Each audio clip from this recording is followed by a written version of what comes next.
ആ നിത്യജീവനിൽ തന്നെ ഉന്നതമായ ഒരു നിരയുണ്ട്. സ്തോത്രം. മരിച്ചവരുടെ ആദ്യനായി ഉയർത്തെഴുന്നേറ്റ ക്രിസ്തു അത് ഉയർത്തെഴുന്നേൽപ്പിന്റെ ഒന്നാമത്തെ നിരയാണ്.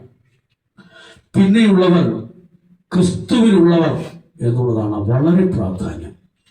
ക്രിസ്തുവിനുള്ള ഒരു കൂട്ടർ ഈ ഭൂമിയിൽ നിന്ന് ഉയർത്തെഴുന്നേൽക്കപ്പെടുമ്പോൾ അവർ ക്രിസ്തുവിന്റെ മഹത്വത്തോടെ തേജസ്സോടെ ഉണർന്നെഴുന്നേറ്റ് വരും. അവർ കർത്താവിനോടുകൂടെ നിത്യതയിൽ വാഴുവാൻ പോവുകയാണ്. അതിൽ തന്നെ രണ്ട് കൂട്ടരെ കാണുവാൻ സാധിക്കും. അതിലെ ഒന്നാണ് സിയോൻ, രണ്ട് പുതിയ യെരൂശലേം.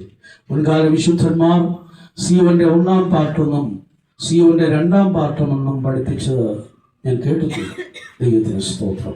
സിയോന്റെ ഒന്നാം പാർട്ട് കർത്താവിനെ അനുഗമിക്കുന്ന ശുശ്രൂഷകരും, സിയോന്റെ രണ്ടാം പാർട്ട് കർത്താവിന്റെ വചനം പൂർണ്ണതയോടെ പിൻപറ്റി ദൈവജന പ്രകാരം തങ്ങളുടെ ജീവിതത്തിൽ പൂർണ്ണത പ്രാപിച്ച ദൈവജനവുമാണ്. ഇവർ രണ്ടുപേരും കൂടി ചേരുന്നതാണ് ദൈവസിംഹാസനം. ദൈവത്തിന് സ്തോത്രം. നാം സാക്ഷ്യങ്ങളിലൂടെ അനേക കാര്യങ്ങൾ കേട്ടല്ലോ. ഉന്നതമായ ഒരു പ്രതിഷ്ഠയുടെ ഉടമയായിരുന്നു താൻ. ഭവനത്തിലുള്ളവർ പറഞ്ഞു, ഞങ്ങളോട് സ്നേഹമില്ല, ഞങ്ങളോട് കരുതലില്ല എന്നൊക്കെ അവർക്ക് ആദ്യം തോന്നി. എന്നാൽ അതിൽ നിന്ന് ഒക്കെ വ്യത്യസ്തമായ ഒരു അനുഭവം ഈ അടക്ക ശുശ്രൂഷയുടെ ഭാഗമായി സാക്ഷ്യങ്ങളിലൂടെ അവർ കേട്ടു. തൻ്റെ സഹോദരനോടോ അല്ലെങ്കിൽ അമ്മയോടോ സഹോദരിയോടോ ഒക്കെ അധികം സംസാരമില്ലാത്ത ഈ വ്യക്തി എല്ലാവരോടും അങ്ങനെ ആയിരുന്നു? ഒരിക്കലുമല്ല. എന്തുകൊണ്ടായിരുന്നു? അവരെ വെറുത്തത് കൊണ്ടല്ല. ദൈവത്തിന് സ്തോത്രം. എന്നാൽ ആ കുടുംബത്തെ താൻ സ്നേഹിച്ചിരുന്നു. ഞാൻ ഇപ്പോഴും ഓർക്കുന്നു, എൻ്റെ ഭവനത്തിലുള്ളവരെ ഞാൻ വളരെ സ്നേഹിച്ചിരുന്നു, വളരെയധികം സ്നേഹിച്ചു. മാതാപിതാക്കളെയും സഹോദരങ്ങളെയും വളരെ സ്നേഹിച്ചു. എന്നാൽ കർത്താവിൻ്റെ വേലയ്ക്ക് വന്നപ്പോൾ ഒരിക്കൽ ഞാൻ എൻ്റെ വീടിൻ്റെ അടുക്കലൂടെ പോകേണ്ടതായ ഒരു സ്റ്റേജ് ഉണ്ടായപ്പോൾ, ഒരു സന്ദർഭം ഉണ്ടായപ്പോൾ ഞാൻ ആ വീട്ടിൽ കയറിയില്ല. കാരണം അവരെ വെറുത്തത് കൊണ്ടല്ല, ഈ പ്രതിഷ്ഠയുടെ മഹത്വം മനസ്സിലാക്കിയത് കൊണ്ടാണ്. കരിപ്പാസ്റ്റർ തൻ്റെ സഹോദരങ്ങളിൽ നിന്ന്, ബന്ധുമിത്രാദികളിൽ നിന്ന് ഒരു അകലം പാലിച്ചത് അവരെ വെറുത്തത് കൊണ്ടോ അവരോട് ഇഷ്ടമില്ലാഞ്ഞത് കൊണ്ടോ അല്ല. അതിനേക്കാൾ ഉന്നതമായ ഒരു ദൈവിക ബന്ധം കർത്താവായ യേശു ക്രിസ്തുവിന്റെ രക്തത്തിലൂടെ തനിക്ക് ലഭിച്ചു.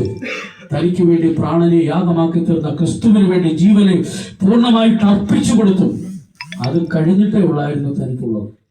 ക്രിസ്തുവിനെ താൻ സ്നേഹിച്ചു, ദൈവത്തിന്റെ സഭയെ താൻ അധികമായി സ്നേഹിച്ചു, ഓരോ ദൈവമക്കളെയും താൻ അധികമായി സ്നേഹിച്ചു. കുഞ്ഞാട് എവിടേക്ക് പോകണോ അവിടേക്ക് പോകാൻ തന്നെ പ്രതിഷ്ഠിച്ചതുകൊണ്ട് അതിനപ്പുറത്തൊന്നും വലുതായി താൻ കണ്ടില്ല. ദൈവത്തിന് സ്തോത്രം. യേശു ക്രിസ്തുവിനേക്കാൾ വലുതായി താൻ ലോകത്തിൽ ഒന്നിനെയും കാണാഞ്ഞത് കൊണ്ടാണ് ഈ വ്യക്തിയുടെ മഹത്വം വർദ്ധിച്ചത്. ഈ പകൽവേളയിൽ ഈ ശുശ്രൂഷ അവസാനിപ്പിക്കുന്നതിന് മുൻപ് ക്രിസ്തുവിനേക്കാൾ അധികമായി ഒന്നിനെയും സ്നേഹിക്കുന്നില്ല എന്നൊരു നിലയിലേക്ക് കർത്തൃ ശുശ്രൂഷകരും ദൈവത്തിന്റെ ജനവുമായി തീരുമ്പോൾ അവരുടെ മഹത്വം വർദ്ധിക്കും. നാം വിശ്വാസഭവനത്തിൽ കേട്ടല്ലോ, ദൈവത്തിന് ഇഷ്ടമുള്ളത് ചെയ്യുന്നവർ. ദൈവത്തിന്റെ ഇഷ്ടം മാത്രം ചെയ്യുമ്പോൾ പല ഇഷ്ടങ്ങളെയും ത്യജിക്കേണ്ടി വരും. സ്വന്തമായ പല താല്പര്യങ്ങൾ വേണ്ടെന്ന് വെക്കണം, ക്രൂശിൽ വെക്കണം. ക്രൂശ് താൻ എടുത്തു, അനുഗമിച്ചു. കർത്താവ് പറഞ്ഞല്ലോ, തൻ്റെ ക്രൂശെടുത്ത് എൻ്റെ പിന്നാലെ വരാത്തവൻ എനിക്ക് യോഗ്യനല്ല. അതുകൊണ്ട് കർത്താവിന് യോഗ്യനായി തീരുവാൻ, കർത്താവിന്റെ ഇഷ്ടം ചെയ്ത് താൻ തിരഞ്ഞെടുത്തതിനാൽ കുഞ്ഞാട് പോകുന്നിടത്തൊക്കെയും ക്രിസ്തുവിനെ പിൻപറ്റുവാൻ തൻ്റെ ജീവിതത്തെ പ്രതിഷ്ഠിച്ച് അങ്ങനെ പോയതിനാൽ പല പാടുകളിലൂടെ, പല ഇടുക്കമായ അനുഭവങ്ങളിലൂടെ, ഞെരുക്കമായ അനുഭവങ്ങളിലൂടെ കടന്നു പോകേണ്ടി വന്നെങ്കിലും പുറകോട്ട് നോക്കിയില്ല.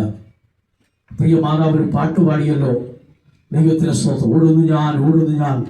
പലരും ചേർന്ന് അറിയാമെങ്കിൽ ആ പാട്ട് പാടിയില്ല. എനിക്കൊരു വിഷമം തോന്നി. ആ അമ്മച്ചിക്ക് ആ പാട്ട് നല്ലതുപോലെ പാടാൻ അറിയാഞ്ഞത് കൊണ്ട് അത് നികത്തുമെന്നാണ് വിചാരിച്ചത്. ദൈവത്തിന് സ്തോത്രം. അങ്ങനെയുള്ളത് കേൾക്കുമ്പോൾ അറിയാവുന്ന എടുത്തങ്ങ് പാടിയേക്കണം, അതാ വേണ്ടത്. ദൈവത്തിന് സ്തോത്രം. പരമവിളിയുടെ ലാക്കിലേക്ക് ഓടുന്നു. സ്വർഗ്ഗ സിയോനെ കണ്ടുകൊണ്ട് താൻ ഓടി. ആ വിദൂര